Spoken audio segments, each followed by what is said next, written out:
My father-in-law passed away suddenly. It's because you didn't take good care of him. My husband is gone because of you. I'm sorry. Apologizing won't bring him back. You're going to pay for this. Large drops of tears are falling out of my mother-in-law's eyes. It's such a deliberate and exaggerated act on her part. If you're really sorry, at least get down on your knees and beg for forgiveness. Yes, I'm very sorry. I kneel in the middle of the funeral home, while many people look on and whisper to each other. Then, her cell phone starts ringing. It's me, Mom. My husband's familiar voice came out of the speaker. I just finished burning all the evidence. I still need to erase all the emails, and then I'm going home. I'm glad the old man is gone so easily. I can't believe it went so well. The old man and Lucy are idiots. Hush, Daryl! My mother-in-law scurries to cover the speaker of her phone, but it's too late. I stand up and take a step toward her. They dug their own graves in front of such a large crowd. How stupid are they? Her fake tears have already dried up, and she's flustering. It's not what you think. I don't know who it was. It must be a wrong number. Oh, darn it. Her ugly true color is revealed now. I think to myself, smiling at her in panic. Now, my father-in-law and I would begin our retaliation, putting everything on the line. The story goes back some time ago.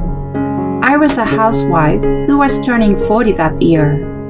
To make a little extra for the family, I worked part-time at a local supermarket in my spare time. I married my husband Daryl 10 years prior to the incident, and we had no kids. My in-laws lived a 15 minutes walk from our house.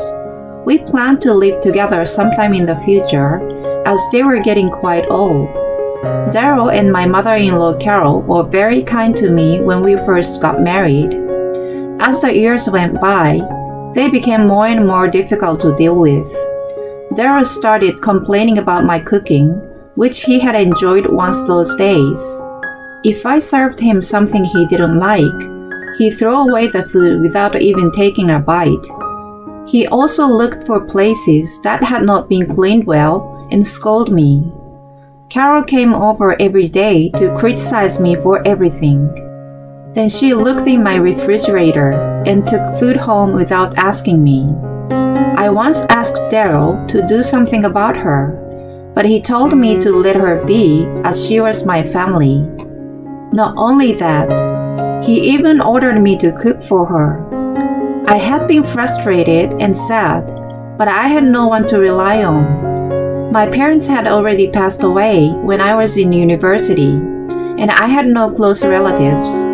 I had no particular qualifications and had only been working part-time since I got married. I had no confidence in my ability to live on my own if I got a divorce. There was no choice but to endure. They knew what I was thinking. Whenever I showed even the slightest hint of defiance, Daryl said, I have no problem getting rid of you anytime. He threatened me with a divorce. The only person who had been kind to me was my father-in-law, Morgan. He required nursing care, and I made time between my job and housework to take care of him. Carol had told me, I'm just as old as he is. It's not right to make me take care of him. It's the daughter-in-law's job, isn't it? You are part of the family, so you should at least help us. She turned her back on him and busied herself with her own things. Caring for Morgan had never been a burden for me. He enjoyed the food I cooked for him and was always humble and appreciative when I helped him with personal care. The time I spent with him was more like therapy for me, which had become an important part of my life.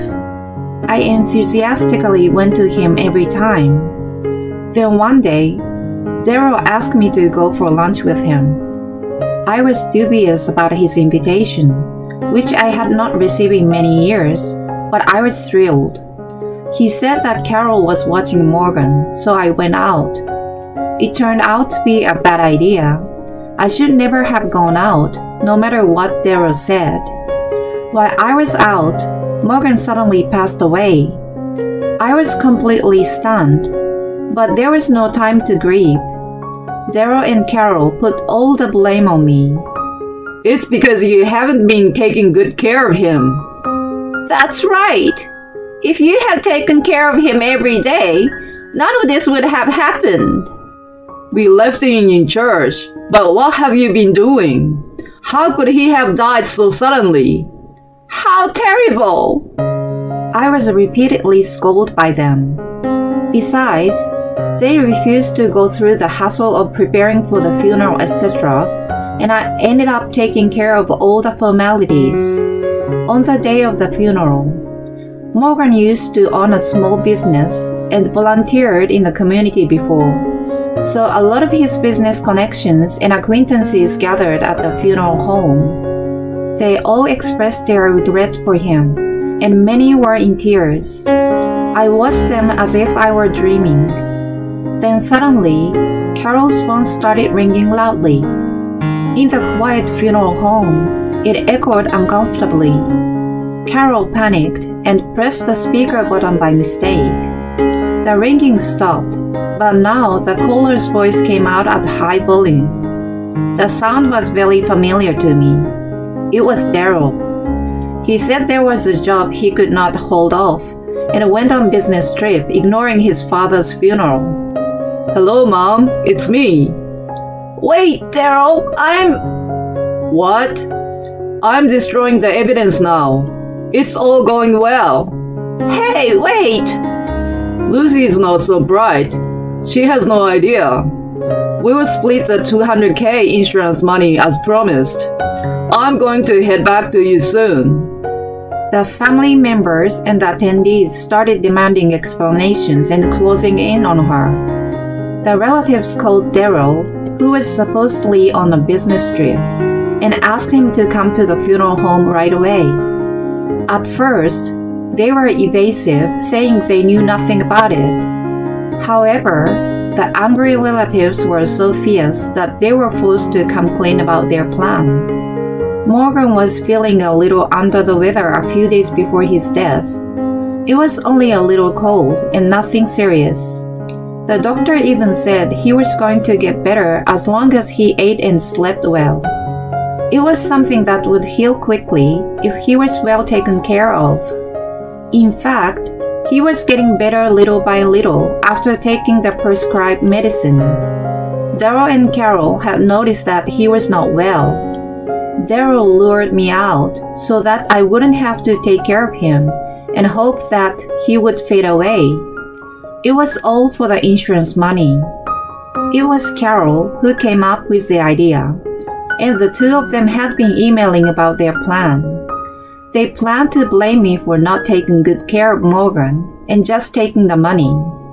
Daryl used the business trip as an excuse and was actually busy burning the medications and notes I kept on Morgan's condition every day and erasing all the emails correspondences.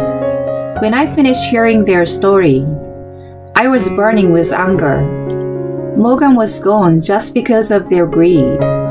I managed to calm myself and walked up to them. In fact, I had known the exchange between them. I looked into Daryl's phone that was left in the living room once. I honestly had no intention of doing so, but I was bothered by the non-stop beeping of incoming mail. I just wanted to pass it to him when I accidentally tapped the screen and saw the contents. To say that I was shocked was an understatement. I couldn't believe they were planning such an atrocity for money. I kept my composure and immediately consulted Morgan. After talking it over, we both agreed that there would surely come a day when they would not allow me to take care of him. We decided to hire a helper whom I knew, just in case that they came. On the days when I could not visit him, I would ask her to take over. She was supposed to visit him on the day I went out for lunch. I was told later that she did come, however. He doesn't need a helper. I would never let a stranger come into our house. She was yelled at by Carol and was turned away. She had no choice but to leave without checking on him. During the discussion with him, we came up with a few ideas. I decided to record him in case none of them worked. I grabbed the voice recorder and stood in front of Daryl and Carol. They looked away from me as if I was sore in their eyes. I had known what they were planning, but I'd been hoping it was all a joke.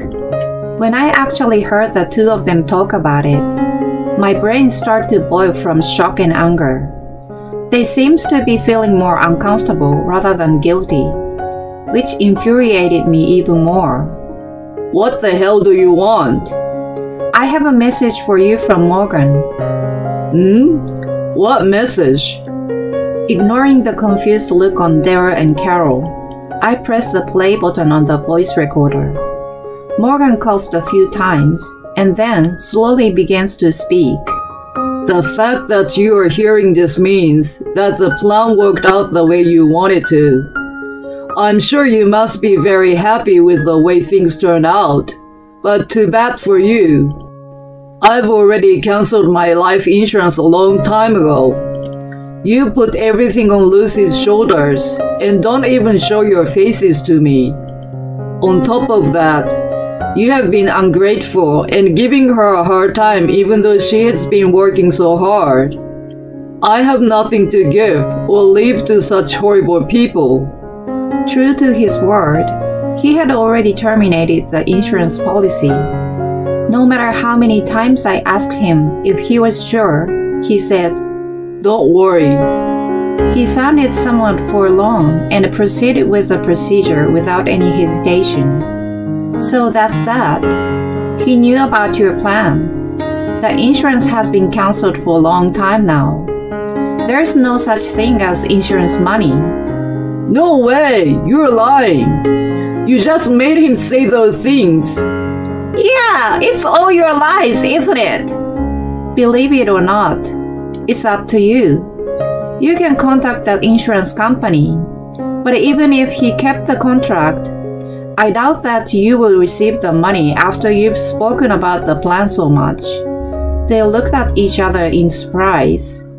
By the way, I recorded what you two said earlier. After committing such a sin, I hope you are going to tell me again that I should forgive you guys. They hung their heads down in silence, as if they had given up. I called the police, and they were taken away without resistance. I was quite busy sorting out the remaining matters of Morgan, and with the police interviews after that. Daryl and Carol had avoided criminal charges. However, their atrocity had been circulated in various circles, and they were shamed everywhere they went. Daryl was told by his boss that his presence would affect the company's reputation, and was removed from the project he had been overseeing. Although it was in the form of voluntary resignation, he was eventually fired.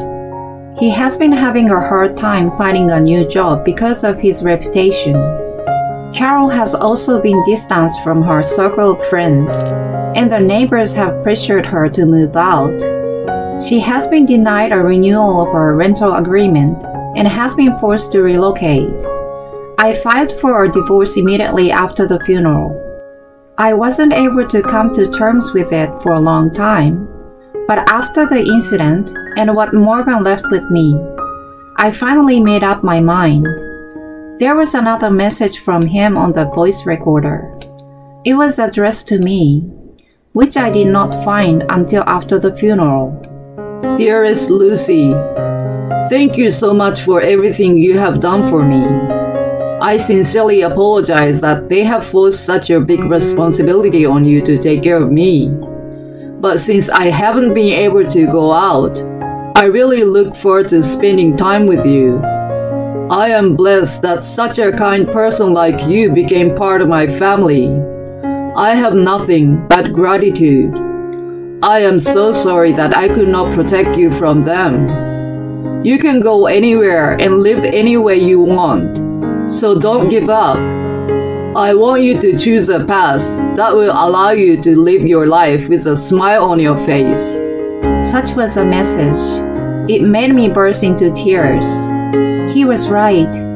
I was tired of my life, and before I knew it, I had given up. I was convinced that it was the only way. Morgan was right about choosing my way. Without Daryl, and even all alone, I could continue living. I wanted to fulfill his last wish. I immediately filed for divorce and moved out of the house. I continued to work part-time at the supermarket for the time being while looking for a full-time job. I was so anxious about my life on my own, but I now feel like I have a bright future. I'm going to start my way of life from now on.